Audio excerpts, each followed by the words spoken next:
పోషించే సకల జ్ఞానమూర్తి. ఎవరింట తాను కొలువుండునో కలుగును వారికి కీర్తి. సకల సంపదల మూలము సుమనోహరి లక్ష్మి. శ్రీ చక్రవాసిని మాత శ్రీ విష్ణు ధర్మ పత్ని. తనని నమ్మిన భక్తులకు దరిద్రమును బాపు.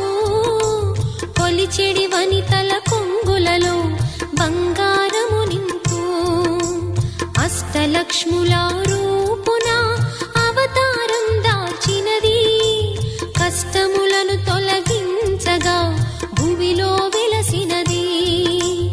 లక్ష్మీదేవి కథ శ్రీ లక్ష్మీదేవి కథ. లక్ష్మీదేవి కథ శ్రీ లక్ష్మీ